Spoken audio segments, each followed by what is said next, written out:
All right, why do we learn? What do we learn? And how do we apply what we learn in the real world? These were some of the questions I wanted to answer when I started this podcast. This is an audio and video show where I interview a diverse set of learners from the 21st century. On each episode of this show, I interview a guest who has a story to share about how they acquired a set of skills and knowledge in a creative and innovative manner. In the process, I hope to uncover a new understanding of learning as conceptualized and imagined by the guest in our show. Today's guest, Shaunak Day, is someone I met maybe 7 or 8 years ago. And the reason I wanted to interview him was I was really fascinated by his personal and professional journey. A little bit about Shaunak before we jump into this conversation.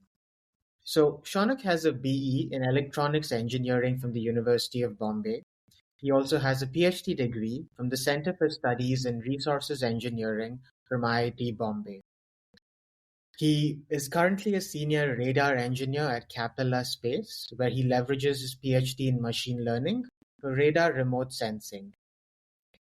Apart from that, as an individual or as a professional, his work aims to provide high-resolution radar imagery from space for various applications such as urban planning, disaster management, and environmental monitoring. He's passionate about advancing the state of the art in radar remote sensing and creating impactful solutions for the world. So, Shaunak, thanks again for making time for this. The first question I had for you, and again, we're doing this in different time zones. So, again, I appreciate you making time for this. But I wanted to ask you, before we jump into your professional journey, I'm curious about your worldview as a child. Growing up in India, in Bombay, what were some of the things you were curious about at school and outside school? And did you always have a fascination for science and the world of engineering as a young student? Yeah, I'm very stereotypically an engineer. My dad tells the story of how I took apart when I was four, I believe. I took apart like a transistor radio and I put it back together and it worked. Like that was the thing where he was like, "Yeah, you kind of were always going to become an engineer." So I was like very much into like I would say more science than engineering to start out with. Like the Bhava Atomic Research Center and all of these things were like big things in my childhood imagination. Fun, weird story about me is that I was supposed to be born in the same hospital that like Dr. Homi Baba was supposed to be born. It's right after you cross the New Sea Link right there. But my mom suffered an electric shock and then she went to Calcutta to live with her parents, and I decided to arrive in the world early. So I was technically born in Alipur Zoo in Calcutta, in the Calcutta Medical Research Center, because it was an emergency and it was the 90s, so nobody had, it's actually 89. So nobody had like an incubator. So I was born just like during Durga Puja in a hurry. But yeah, it's a fun little fact. But yeah, ever since then, like, when you grow up with, this was a story told in my family, right? But what was fascinating to me is realizing how lucky I was. Like a child in, anytime people say, oh, the past was so good, the golden years, I was like, I'd be dead at birth in the past. Like, that's the reality. So that I think got me to understand just how much progress like science had made, where we can keep people alive when they've been in the womb for 7 months, or like, we had a terrible pandemic, but let's be real, we invented a vaccine in 2 years. From a humanity perspective, that's insane, right? We're like, collectively, we've made so much progress. So I think I was always very interested in science. And then I realized that I didn't have the patience for science. Like, I wasn't very methodical, even like experimentation was my favorite way of learning, right? And I think a lot of people connect with this. I was a very kinesthetic learner. So you do and you see and you learn. So for me, that's when I decided engineering was probably going to be it for me. Yeah, like for someone growing up in India, just to give them that context, like if you do want to take up engineering, Yeah. what is the path you'd have to opt for from high school, and what was the path you eventually chose? Yeah. So I think like it was even before high school, like around eighth grade, I think I was taking the science competition, the Homi Baba medal, right? So I got through the first round. So I was like, oh, maybe I'm actually good at this. So I started studying, and like from then on, I realized I couldn't do it myself. And there's two paths I feel you could go. You could go get these like classes now. At least when I was growing up, it was less common, but I love the topic of your podcast, talking about pedantry and how learning happens. And like, I feel like you could either go cram a bunch of questions to do better at the exam, and you'd probably do better than me because I didn't get past like the silver ranks and stuff, right? So I have my silver medal, but not the final Homibaba exams, which is oral. You really have to cram. And then there is like the other way, which I think is a better core learning, where you're actually doing, you're interested. So because I didn't want to go to like this cram school tuition lady to learn about this, I was going to somebody who actually was a working scientist in my building. So I got super lucky. And he was teaching me how, like, what this exam is trying to test. And I think that is the first thing that is like interesting to talk about, like how people move there. I think it starts really early. Like, a lot of times I would hear my own students the years I was teaching tell me, like, we don't know what to do in life, and they're 23. And I was like, I kind of had a huge conviction when I was 8. I didn't know how I would get there or what exactly I would do, but I was like, I got to make electricity move. Like, otherwise I wouldn't be happy in life. So that was one thing. And I feel like I was very lucky I got this chance. Like, I had obviously parents. My dad was a marine engineer. My mom worked for Air India. So like, I had some more exposure to the world. But also, like, as I was going to study for this Homibaba exams and math Olympiads, I was learning from somebody who's actually a practicing scientist rather than like a cram school teacher. And then my uncle got his PhD during the same time after having worked all his life at like a medical research institute in Calcutta. So it was, I had the pieces in place to see how I could make a life for myself, right? Like, this is the pathway. And I think that is very important. I mean, also, granted, I had like a little bit more access, right? So when I first told my dad, hey, I want to learn about electricity, he just got these like hobbyists, like there's Electronics for You, if you remember that magazine that used to be very popular. So he had this compendium of them. He just gave it to me and I was reading from them. So I think I got exposure very early to like what was beyond the textbooks, but also I had the chance to have the time to do all of this, because my parents never really insisted I get better at like my grades. And I think I would have had a worse outcome had I had better grades, as stupid as this sounds. Like, I can be very honest about this because I want people to hear this. Like, I was terrible at maths in school. Not because I didn't care about maths, but because I was extremely dyslexic. So when you have like your exam papers, right? So you've asked me a question and I'm continuing to solve this arithmetic and I turn the page, a 6 becomes a 9. I'm getting 0 marks even if I was correct, right? So in school, ICSE school exams, I scored 100 on 100 in computer applications, which saved my life, by the way. I scored 69 in math. So I simultaneously had the highest score possible. Like, I remember only 6 people in my year had scored that. And I had one of the lowest scores in math in all of the country. Because it's normalized. So 69 was very, very low. I think below that, you'd basically fail. And somehow my teachers were like, and I was very good at science. I had got like 92 in science. I somehow did better in Hindi than in English, even though dyslexic human trying to write 36 consonants was not a great idea.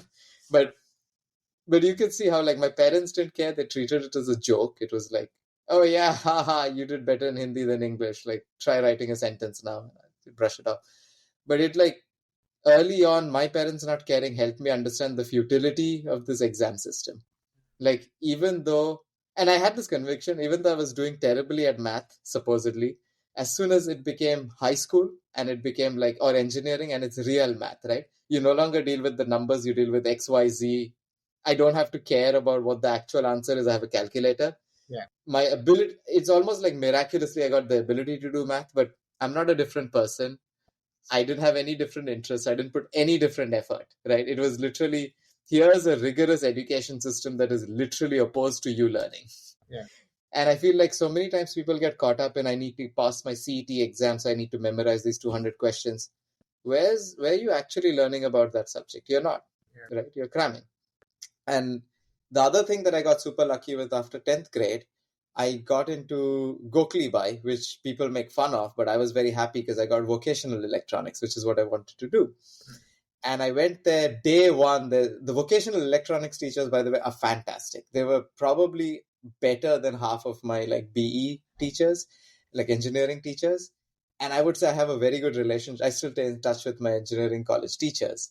So it's not to say they were bad. I'm saying this is extremely high praise on my vocational teachers who, like, as soon as I showed interest, they were like, yeah, we can short circuit the fuse and you can try these things out, which, was the best way to like learn things. And I also had a business in high school. It Hmm. was called Zyzibo Electronics because the domain name was cheap. And I was basically making like knockoff amplifiers, like, people who play guitar. I don't know if we met Kunal Dole also Yes, at the yes, time yes. we met. Yeah. So I used to make, he used to show me these like Fender amplifiers he was like coveting from like some rock Rolling Stones magazine that his dad had got from like Dubai or whatever. And I was like, oh, I can find the schematics from this and make a knockoff for you. Wow. So that's what I used to do. Like, that's why I was hanging out with him that time. It was a fun time. He's like playing the guitar and I'm making these random amps and modifications. And that got me started, right? There's no better way to learn electronics than make a product and iterate on it. So I feel like I had a lot of these advantages, which showed me that the pedantic education system that I was being shown was not actually helping with pedantry, Got which is the act of learning. So there's this big gap, there's this dissonance. And to this day, the dissonance continues, right? Because you'll often see people who are scoring extremely well in their exams, but like then don't go on to change the world with like, I don't know, the invention. When was the last time you heard somebody who like was extremely good at school then goes on to invent vaccine? It's usually the story of, I was okay at school, I took it more seriously in college, then I did a PhD, and now I'm like the person that this is maybe a very specific example, but I met somebody at Texas A&M, old person, like moved here in the Reagan era to there, but in India, he also went through the same kind of like BE systems. And it's funny to see how much our coursework was similar, even though we studied like 2 decades apart, Hmm. which is one a problem. But like at Texas, he's the person that invented the IGBT. IGBT is a type of transistor that basically powers every electric car. Wow. I don't think this person would have been able to invent the IGBT had they like memorized every CET question on the planet, Yeah. right? So, but this is one of the things I solely believe. Like, education system should be in service of people actually learning, not like a sorting algorithm to find like employable people. I know it's hard, right? Like, it's easy to say we are sitting here on a podcast on a high horses, being like, "Ha ha!" and the education system. But I understand there's budgetary constraints. I used to teach myself. I know uh, I think I simultaneously got like the best teacher award as nominated by the students and a reprimand for going off syllabus. This was at Lord's Universal College. My students liked me. The teaching staff was like, whoa, he's not teaching ASP.NET. And I was like, I refuse. These kids will not be employable if they go out with ASP.NET infrastructure, right? So I taught them what they needed to know to pass their exams, and I was teaching PHP. Hmm. And these kids would, like, people often want to blame students for not being motivated, but if you give them material, I used to teach the night classes, right, at the college. So these people have already worked a full day, have spent 3 hours doing their night classes, and are hanging out with me at midnight to learn PHP on the side because they realized that was actually going to unlock potential for them, right? And at this time, I was also speaking for the WordPress people. Like, I would go to Pune and like the WordCamp meetups. So I told them, look, me learning PHP got me into this international thing where I'm like talking to how to speed up a WordPress site. That's what I was doing for Kiran at Risevertise, right? So they were like, oh yeah, this guy is actually making sense, right? This is a practical skill that gets you money in life. And yeah, you'll see how motivated students get if you actually show them a thing to learn that is like useful to learn. And I'm not saying I did it, I'm saying this is a universal fact, right? I just happened to stumble on, hey, by the way, I do WordPress on the side, you want to learn this? And they were like, yeah, this is great, screw the syllabus. So, but that shouldn't be the case, right? It shouldn't be on an individual person to like go rogue to deliver education. And I think this is where we can probably tweak the system, where like professors need a lot more autonomy. And we could talk at length about our education system is basically being sliced, diced, and sold out. Like, it's hard to find a job in academia in India, which is ironic because it's the largest growing collegiate system, but everybody's on a contract.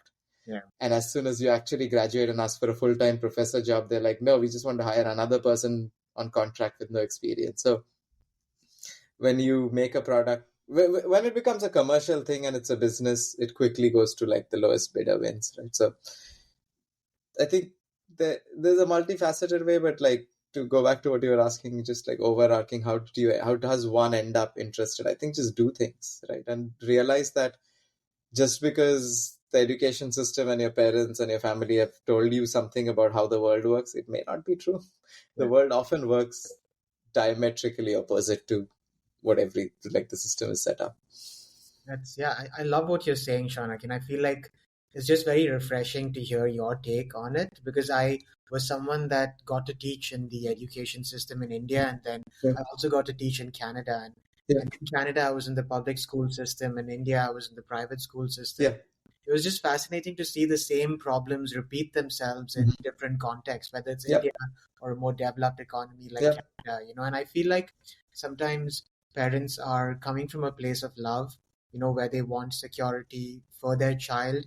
So they encourage them to maybe take a discipline that would have the most positive economic outcome in the long Yeah. term. And I think the key point that you sometimes miss is that what is the purpose of university? Yeah. Is it only for you to get a job, or is it an opportunity for you to actually become competent in a Yeah. space that maybe you can, get add some value to the world in? And I Yeah. feel like the way you went about acquiring your education was really aligned with the latter, where you were able to use that time at university to acquire the basic foundational skills that would help you build a career in a space that you knew you wanted to really add value in the long run. And because I'm someone that's really interested in education research, I had actually done some research on the history of the PhD degree.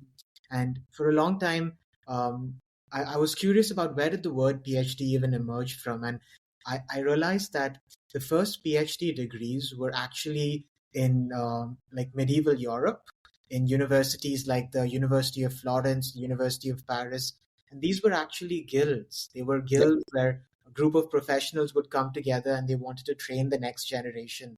So, in a lot of ways, education, was evolving to serve a certain need. And then Yeah. I think through colonization and Yeah. industrialization, many countries like India, because of our colonial heritage, we adopted the British structure and then, Yeah. went about a certain way. And it's also like a numbers game, right? Where in India, I think the prime objective is to get into the best university Yeah. that can help you get the best job. So most young people in India that are, are encouraged to get into the IITs and then, maybe do an MBA, which is the path that I was also encouraged to do. And Mhm.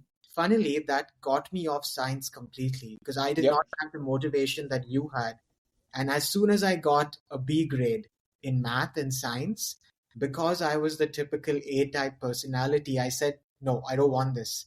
I'm going to go to a subject that gives me good grades. And Yes. it's so sad because I came back to science in my early 20s as a teacher, and I'm like, I missed out on so much. Mm-hmm. Loved chemistry because I thought the periodic table was the most beautiful thing in the world. I'm like, how can you have one table that helps you explain the entire world and everything around us? Yeah. In physics, I was amazed by the model of how, physicists worked on things Yeah. and how they discovered. So it was so sad that at a young age, I thought my understanding of science was limited to the grades I got in a Yes. particular subject Yeah. and not about how science actually makes the world a better place, which I think is the core principle that sometimes we miss out on, is that scientists are actually trying to make the world a better place. Even though we may not completely understand the impact of a small body of research, in the long run, I think science is one of the greatest inventions that humans have made to build on past knowledge. And I think what is interesting from there's two things that I really like completely resonate with you on. One is like, yeah, the history of the give out. Like people forget you don't have a PhD in computer science, right? Like we say it today because again we're in this industrialized education system. You have a doctorate of philosophy. That's it. You studied philosophy, natural philosophy, asking questions about the world, and this is something that again what really resonated with me is you said, I mean same with me, right? Like early on somehow I was told, oh, you want to do science so you should never learn economics because that's an art subject, and obviously I didn't meet it till like very recently, and now I'm pointing to my bookshelf that's just off camera, but like half of the books are about econometrics, which is something I'm very fascinated by. And I'll tie it back to radar remote sensing, but the art of learning is about mixing disciplines and taking knowledge from so many things. Here's a funny story about radars. The core algorithm that focuses a SAR image, so you've seen some of these SAR images that Capella produces, it's called back projection. It's one of the core algorithms, there's a few others. It was more or less invented at Stanford, and the story goes a few different ways depending on which subject you're talking to. Yeah. But the core idea is seismology was an older science where you just listen to sounds coming from the earth. And it's a way harder problem than radar, because the radar is going to reflect off one surface. A seismic profile comes from depths on earth. So this visiting scientist at Stanford, who was in the office of the earth science people, was like, oh, you call that a hard problem? Oh, look, this is what I do. It's called time domain image formation, which became back projection and radar. So like this core radar focusing algorithm came from seismology, Wow. which itself comes from just sonar, because we studied how animals do this. Like, there's so much overlap of human knowledge. So like, I think one of the biggest demerits of the Indian education system compared to some of the others, like, yes, absolutely, Canada and US also have industrialized education, right? This is why you can have a pipeline of what to write in your statement of purpose. It's supposed to be a letter telling you what your purpose is, not what like Jambori education wants you to write so you get into Cornell. But it's education. But the reason I'm saying this is like, at least you're allowed to switch, right? You join UCLA, you decide after your first year, the School of Letters and Science is not for me. I'm going to go study economics. And that interdisciplinary nature of those universities really helps. And I think we do ourselves a disservice in India where at high school we're like, oh, you should never need to know geography again. And guess what? Once I actually got good at radar, the next thing I had to learn was geography. Because half of the things, the stuff I used to work on, all of the scientific research, it's not just what the radar is doing. It's like, how does the radar react with alluvial soil? Is it going to be from a reflection? Like, one of the things we're looking for is like it's called a paleo channel. There's always truth behind myths and legends. So when people talk about like this 3 junction from the underground, it's always worth checking what was the history of that legend. So we were like, what if there's actually ancient rivers that got buried under rock and soil? It's a common geological feature. It's called paleo channels. But again, I had to know about geology, geography to even think to ask that research question from a radar perspective. So like, I don't think human knowledge should be restricted in fields, because everything is everything, and we only improve if like a person who is like studying how to teach computers how to do like human language and is themselves bad at human language, like learning and writing. It is easier for me to understand how a computer learns language and then teach myself another foreign language than it is to go the traditional route of just immerse yourself in the media. That doesn't work for dyslexic people, right? Because my will to learn that language is high, but my ability is very low to read these new symbols. But if I think of how LLMs or chat GPT or whatever you want to call it, AI, I guess we'll call it this year, and next year we'll call it something else, but machine learning in general, the way it learns is it's like a reward system. So I started thinking, oh, if a computer is being shown a bunch of text and is being rewarded for successfully remembering that text, I should put myself in a system. And I will say Duolingo has knocked this out of the park, right? Some of their languages are amazingly gamified.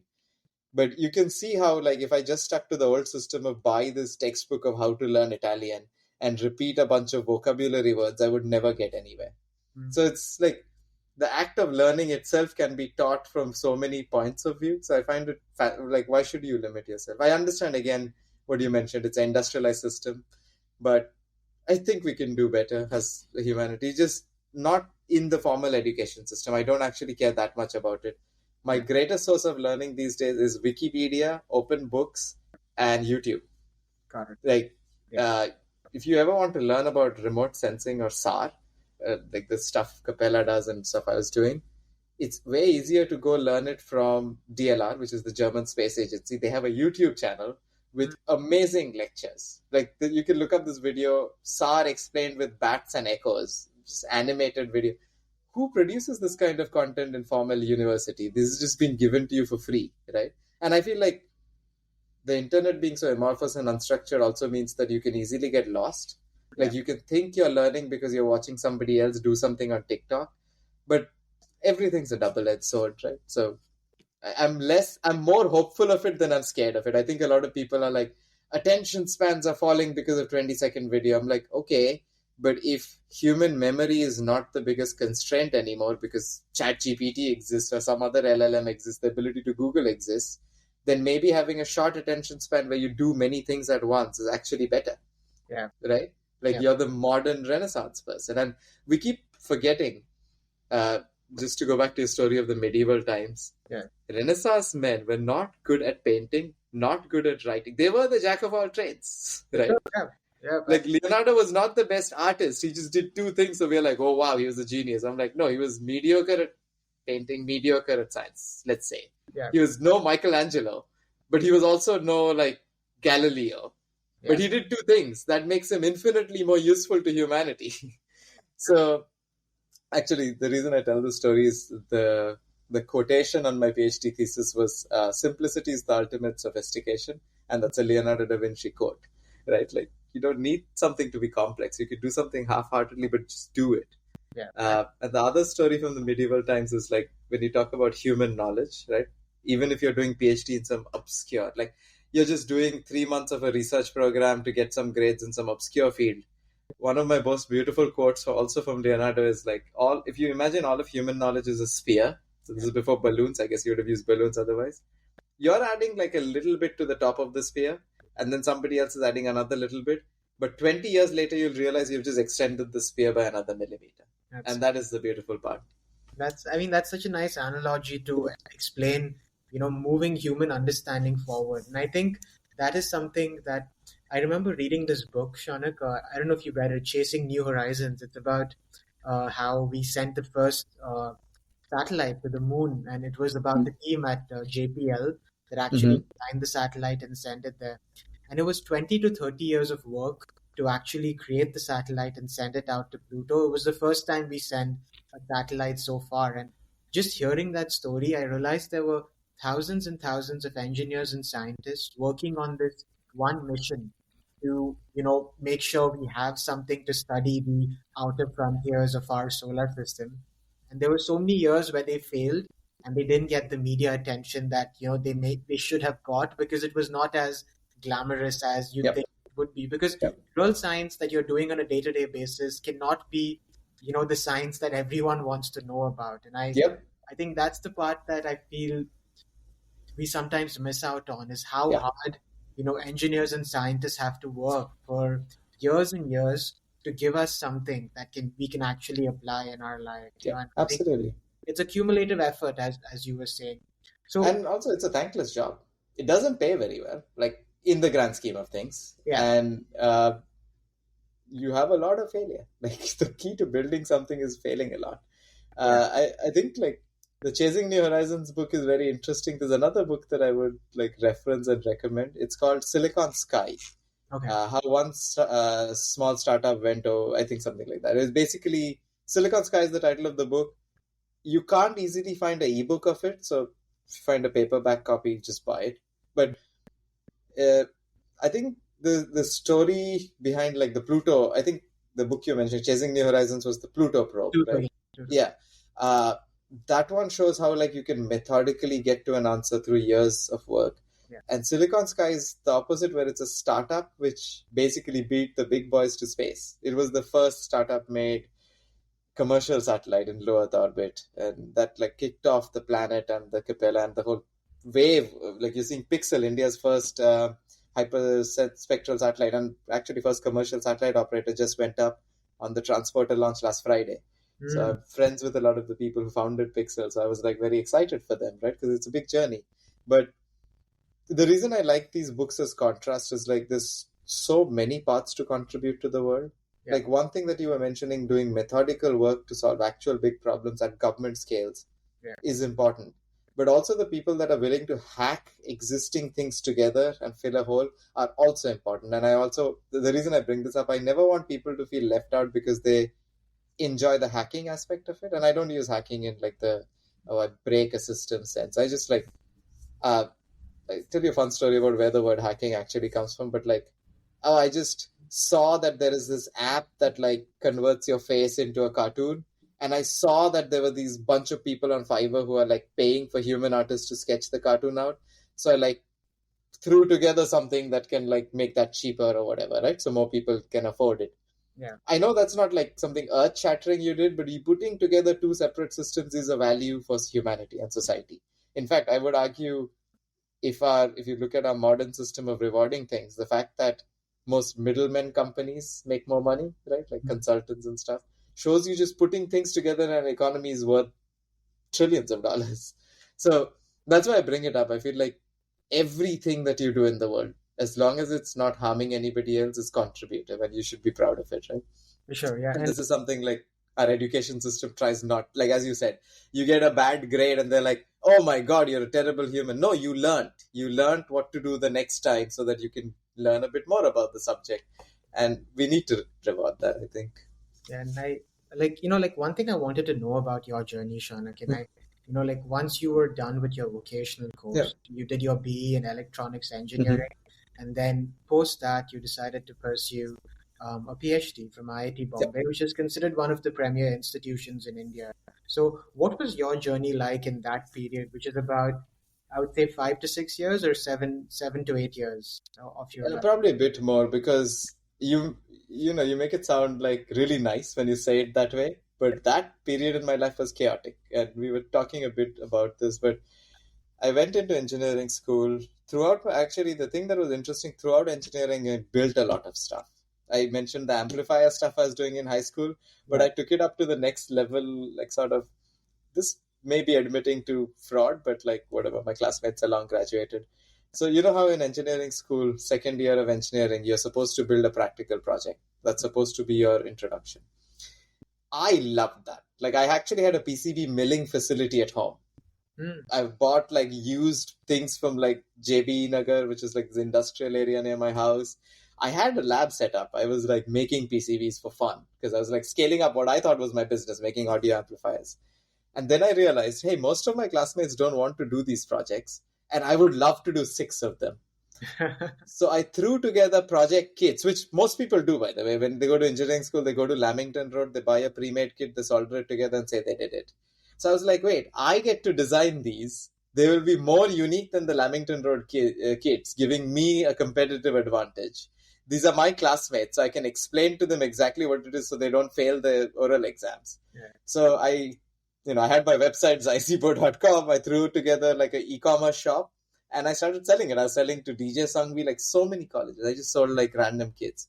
One of them, I even put it up on Script, the whole report to like show potential employers, like, hey, I did this. But yeah, I was making amplifiers, I made digital counters, like all sorts of random stuff. So it gave me so much first-hand experience doing even more. I was designing these PCBs before they taught me to design PCBs in college. And I also do think people are like, oh, college was useless. I was like, college was the most useful period of my time. Yeah. Granted, I didn't go buy the book, Yeah. but everything I needed to learn were in the textbooks. I just decided to apply it, maybe a little out of order, maybe a little ahead of schedule. Also, because I had the PCB milling thing in my house, I was iterating a lot and stuff like that. So I think what often that statement is not wrong. College isn't useful in the form that it is usually prescribed to you. Yeah. But like I think college can be very useful if like somebody is able to guide you through these steps, right? So that was that. But when I finished electronics, I couldn't find a job in electronics. There's not that much. So, by the way, I didn't even do electronics and telecommunication. I was very passionate about power electronics. I still am. Hmm. So, I was like, I need to do power electronics, and I couldn't find a job. No. I got this campus placement offer from a company I will not name, but one of those big companies that like sends a bus, picks up 300 people. I get in there. First day of work, I realize nothing I said in my interview, nothing on my resume mattered. I was being corralled into this like group of 30 people who will learn Java or whatever, and the people who are a little better will teach the others and will be deployed into like some random maintenance project that is being shipped out from some other country to you. And I was like, I cannot see the rest of my life looking like this. Yeah. So I just ran away. I think the one thing people don't tell you, I know they tell you that you have a bond and they'll enforce it and you have to pay them back for the training. They don't care. Like you're not worth their time. Yeah. So I ran away and I was like, I need to find something relevant. I came upon this one advertisement from like a professor at IIT Bombay who had this ISRO IITB project. He was like, hey, I need project staff for this. So you'll be like an employee, you won't be a student, but you'll sit in my lab, you'll learn things. And I was like, this is the opportunity I was waiting for, right? It paid nothing, which I didn't care because, and also I should name this person. It was Y.S. Rao, Professor Y.S. Rao. He's a very big influence in my life, like huge part. Hard person to work for. Like I don't think I remember Sundays often. Like I just would show up at the lab, but it was exciting for me. I think like people often say you don't feel like how many hours you're working if you're really enjoying it. That was that, like 100%. The first time in my life I realized it didn't matter if I, as long as I did what this person asked me to do and learned from him, I would go somewhere. So that actually was that, and he was the person that pushed me to get a PhD, because had I continued in that life, I would have remained project staff forever. And even if I got a job at ISRO, like a full time job, I wouldn't rise. Like you'd be limited to scientist C, which is like a pretty low level thing. So he was like, "You got to get a PhD." He helped me apply for NUS, and I got in, but I was not sure I would like have the financial leap to go live in Singapore. And then the next year he was like, IIT Bombay has this program. If you've been a project staff for more than 3 years, you can be considered for admission as long as you go pass, like whatever, the JEE, whatever exam you're supposed to pass. I was like, fine. And he gave me time. He would like, every Friday, don't do work, just study so that you pass this exam. And he got me into the PhD program.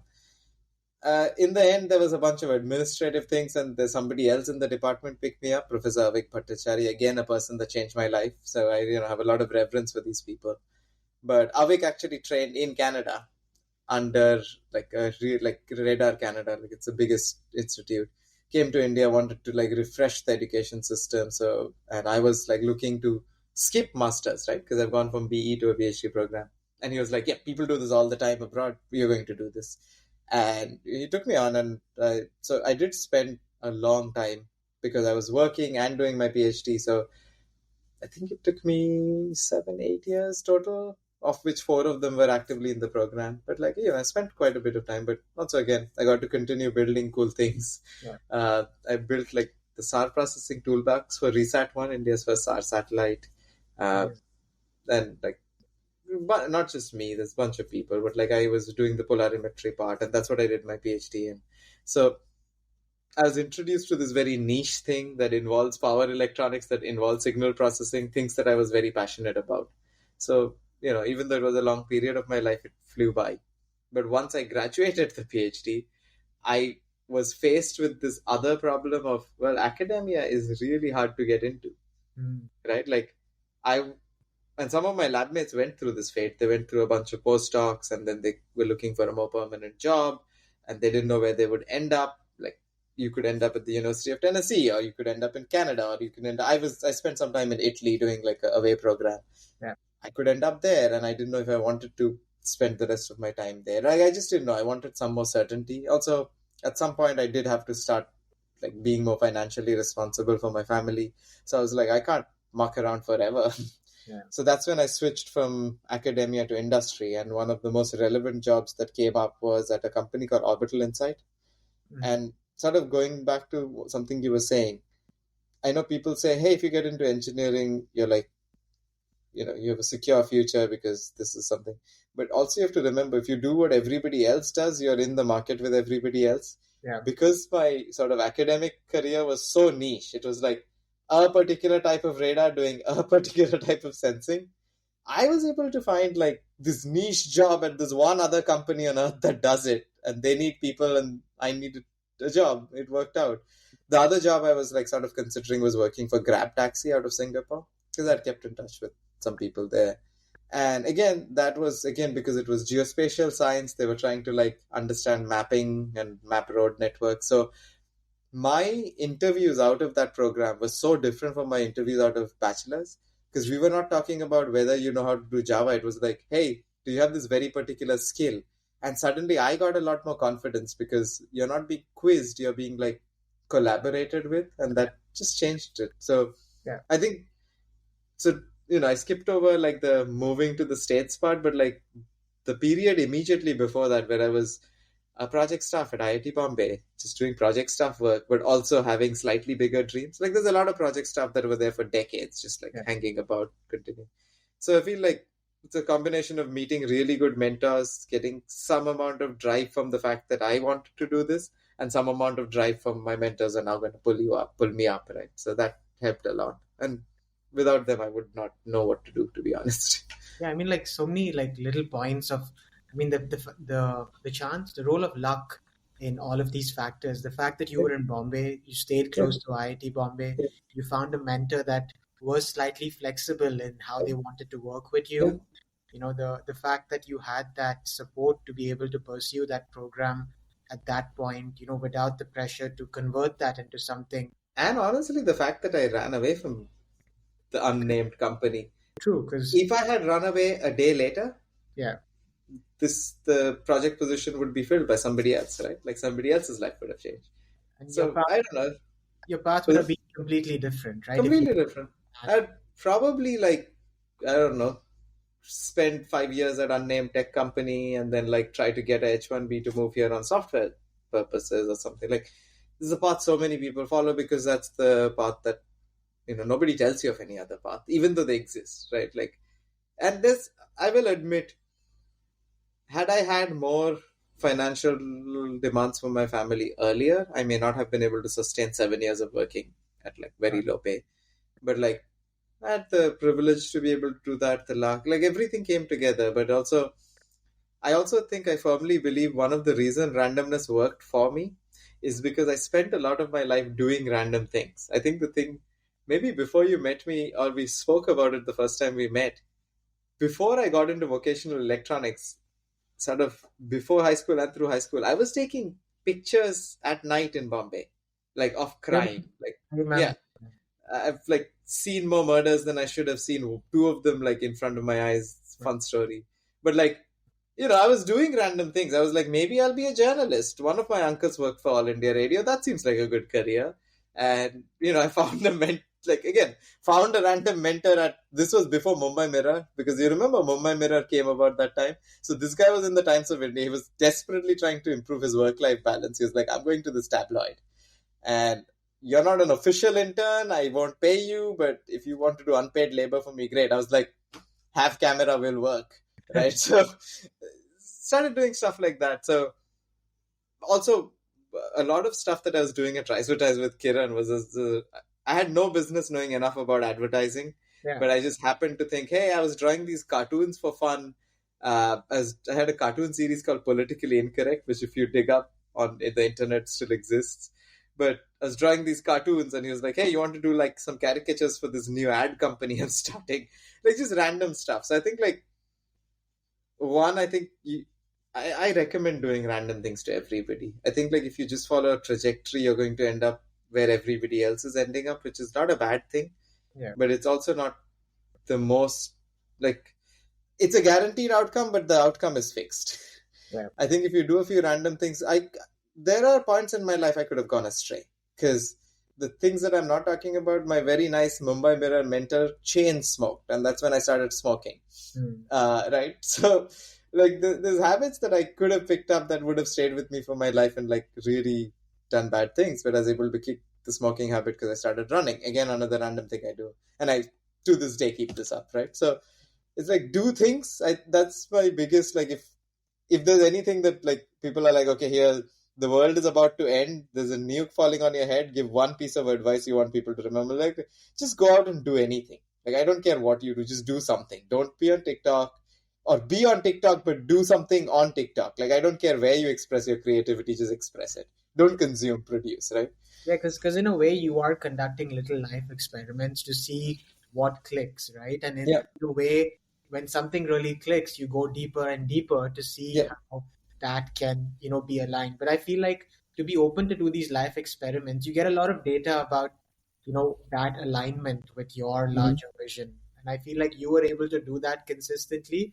And fortunately, one of your big life experiments has paid off, yeah, in the long yeah. term. And I think those 7 or 8 years where you actually put in that time, I think you are reaping the rewards of that with your professional Yeah, role right now. Because I don't think absolutely. there'll be a lot of people that have that sort of niche expertise on an India scale, but also on a global scale, with regards to research and what I will do, Shaunak, I know it's extremely hard to go into detailed research in a Yep, one-on-one conversation. So I will be including all of your links of your research in the show notes for anyone that wants to understand your work better. And Shaunak's also on LinkedIn. You can follow his work and the organization that he's working for on that platform too. But Shaunak, for the last 5 to 10 minutes, what I wanted to ask you was about the the macro sort of vision of why radar sensing and image processing is important, and I'm thinking about this from like a human scale, from a global scale. Like, why is it important to work on the technology that you are working on right now, and how can it impact human lives, not just in a particular part of the world, but all across the world? So, Yeah. can you give me some actual applications of why this sort of Yeah, technology is absolutely. I important? mean, I could start off with like fun history lesson. The first SAR system we ever put in orbit was not on Earth; it was on Venus, Magellan. Like the before you like if you had to Oh yeah. define star, like what is star, and then maybe Okay. the application of it. Yeah. So SAR stands for synthetic aperture radar. Got it. And radars are something that I think more people are more common with. You send out a burst of energy, it collides with something and it comes back. So you know what the range to that thing is, right? Because you know the speed of light. What SAR does, it just applies another dimension to that, where you send a burst of energy and then you move, and you send another burst of energy and you move, and you can sum all these echoes to form a very high resolution image. And typically, the reason you use this is because you can image at night because you're your own active source, unlike what you've seen on Google Earth. You get a picture, but it's cloudy, so they have to like take pictures over time. SAR is like it penetrates through clouds, most frequencies, not very high frequencies. So like Capella's radar penetrates through clouds. The stuff I used to work on, RESAT C-band penetrates through clouds. So it gives you some advantages where if you're trying, let's say you happen to live in a country that has 4 months of monsoon and you want to know how agriculture is going, you have no other choice but to use a radar sensor, like a SAR sensor. And the first time we decided to put this in orbit to study a planet was Venus, the Magellan mission. Groundbreaking. I need to remember the date. I want to say it wasn't the first SAR system because the first SAR system was CSAT, and that was in the 70s, 71, I think. But Magellan was shortly after that, so not like really old. But that was the first time we realized that Venus was actually not just like a smooth planet, but like there was smoke we were seeing from our telescopes. Mm. And the atmosphere is because of carbon emissions, like because of the volcanoes, because we image through the volcano plume. And that indirectly led to the discovery of global warming or greenhouse effect as like a thing, right? So over time it became global warming, and now we prefer to call it climate change because it's not just warming, it's also cooling and stuff like that. But I think that was like the first big example of like, wow, this just changed all of humanity. Before this, we were just like smoking cigarettes and driving our Enron fueled cars wherever. And then we were like, hey, maybe not a good idea. Also, like, BMC, please stop building coastal highways. We need mass transit. Like the fact that we changed our perception as a humanity. And I think that's what the next generation of this is going to be. We now live in the era where SpaceX has this massive constellation of Starlink. They will be able to connect people across the world, but we also need to see what we are doing as like at a human scale activity, roll it up. And I think that's where radars are going to play like a key role. We're going to have to start observing more things. I mean, I don't want to pretend we live in a perfect world. We have military conflict. We need to observe those to make sure. I think when people hear, oh, that's going to help with military conflict, they think you're going to be doing more war mongering. But often knowing things about the conflict prevents more conflict. Yeah. Like it's so easy to go into like a misunderstanding, like, oh, you came on my border. No, that was just a tractor. Now you have proof that no, that was just a tractor. It's fine. Don't fight. But I think like that doesn't excite me as much, but I acknowledge that as a very big part of what this does. Imaging at night has its uses. I think for me, what is super interesting about SAR and like the future of it, we are coming to a point where data is not a limit. Beaming data down from space is cheap, which means we can keep imaging our Earth a lot more than we currently do. And one of the core things that like I guess you need to know about the Earth. Earth is a very dynamic place. In fact, the last thing I was working on was some like toolboxes for NISAR, which is the NASA ISRO Synthetic Aperture mission. The mission, they have a wonderful website. Highly recommend. We should put that in the show notes too. There's animations of how this works, so you don't just have to listen to me on a radio. But like that mission first acknowledges that the Earth is dynamic. Glaciers move, rivers change courses over a quick few years. And then you look at like for me, the interesting part is human activity, anthropogenic activity as it's called. Look at pictures of Shanghai from 20 years ago and look at a picture now, right?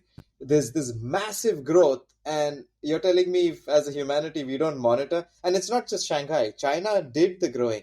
The largest growing cities on earth are in is Lagos, Nigeria, right? You have like the next billion people. India and China have had their, like, we're firmly in the middle income economy territory, right? But there's a next billion people coming up, and if we don't monitor what resources are being used, how microclimates are changing, and what we can do to balance the needs of us to have like a decent climate trajectory, but also their needs to grow. Like, I'm not one of the people that are like, everybody stop developing because the earth is in trouble. It is in trouble. We are like way past the trouble mark, right? Like the COP28 summit proves it. We're dead. We're in trouble. Yeah. But also, you can't look at a person in Lagos, Nigeria, who just got their first cell phone and tell them, hey, actually, the earth is in trouble. We need you not to get a car, right? So how do we balance this? And I think we can only balance this by more observation. So as we observe the earth more, I think it's not just radars. I think all satellite observation technologies are important. Like to this day, if a plane crashes, it takes us more than a few days to find all the parts. You would think in 2025 that should be instant. Like, this happened. Let's go look at the Jeju Air wreckage in virtual. The other big thing I'm very interested in is called building a digital twin of the earth. Like, I think, sort of calling back to a conversation we just had about, I was lucky I could experiment with my life. We got one earth. We can't experiment on it, right? Despite whatever crazy billionaire says we'll block out the sun and reduce global warming. I'm like, we don't know. So as we build these digital twins, we can start virtually experimenting. What if we tried this crazy idea? What if we terraformed the Sahara? Oh, actually, we would then realize, and this we know for scientific facts, so don't let anybody tell you we'll terraform the Sahara. The winds that take the sand particles from the Sahara have been traced to deposit that sand in the Amazon that keeps the soil fertile. So the Earth systems are very fragile, very dynamic, very interlinked. And we won't learn about them without more observation. We are still pretty blind. Like, in the process of learning about the earth, I describe, like, the analogy I say is like, if you imagine and this is stealing from the JFK speech about why we went to the moon. Think of all of human history, right? Like, we went from, like, slowly over millions of years, we kind of made stone tools, invented writing. So if the earth was it's from the JFK speech. If all of human history was a clock, we took 11 hours to get to like computers, and then from 11 to 11:15 we went to space. From 11:15 to 11:45 we invented AI. Like, we are in rapidly diminishing growth cycle. So we are creating so much technology, so much growth, but at the same time, if we are not observing and monitoring and seeing what will happen and simulating it on a digital earth to see, oh yeah, if we blot out the sun, this happens. If AI becomes the thing we all actually use a lot, and the amount of data centers we add to the planet are like 2 billion more, this will happen. So this is why I'm like so excited for that. Like, observe, simulate, learn, and then hopefully decimate knowledge so we can maybe make better policy decisions. That's amazing, and I think that's so impactful, right? Because I feel like having that simulation of what can actually happen, like implementing that in a real world scenario would be extremely difficult, considering the funding, the policy restrictions in different sort of geographic context and so on.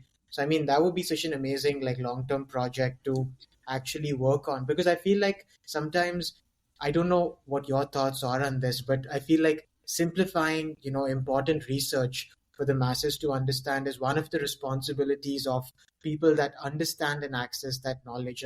Like someone like me, I don't feel like I have the scientific background to understand, but like hearing you speak now, I realize why it's so important, because we, as you said, have just one planet. For a long time, like till the 1900s, our population was really limited, and then suddenly, we are 7 billion. I don't think that the planet, like biologically, we can't, like go exponentially, right? As a planet, I think we have. And also, like, maybe we can, but we don't know that either. Right? Both ways we don't know. And the reason I say maybe we can is because I feel like a lot of the population crisis caused like the one-child policy in China, right? Yeah. Like, there was this thought that we can't grow, and now they're like, oh, there's a demographic collapse. I'm like, bro, you're telling me we didn't know this and yeah, we didn't know this because we didn't simulate this on a computer. But That's maybe now we can.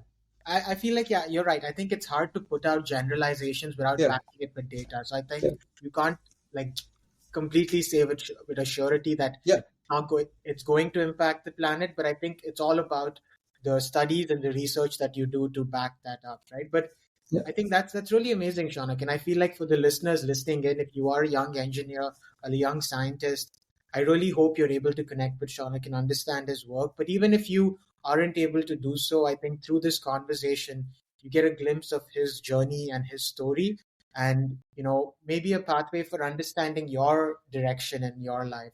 So the last question I have, Shaunak, and is just something about recommendations.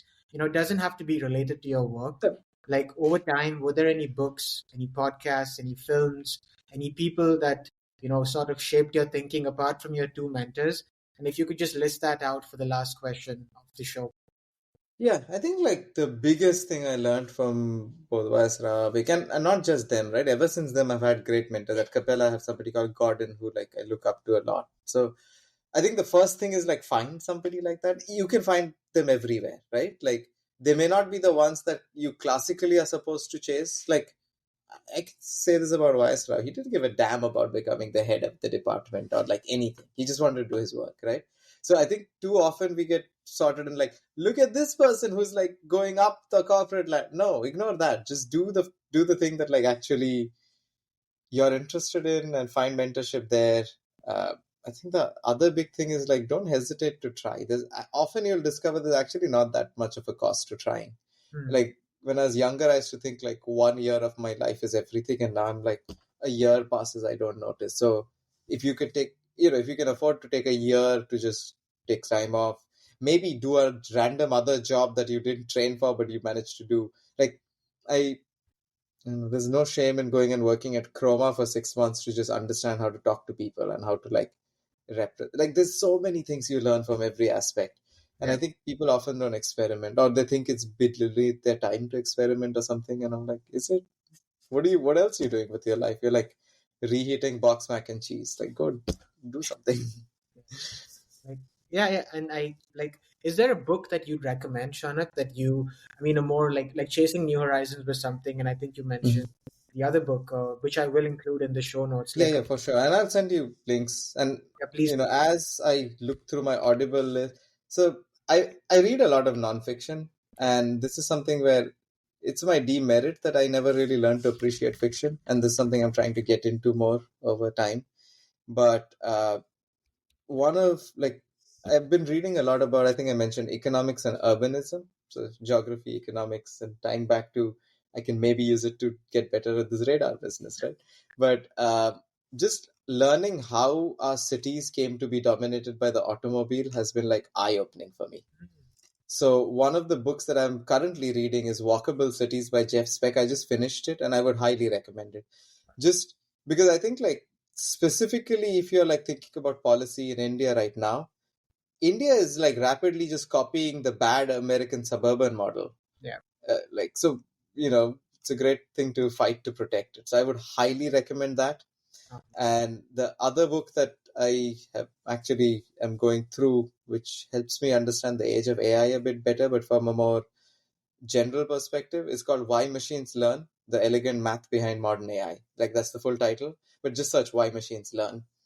And I think like it's easy to get wrapped up in the technology of it without understanding like the math of it. And it's not okay. Full disclosure, it's not going to help you become a better machine learning researcher, right? Because it's fundamental math.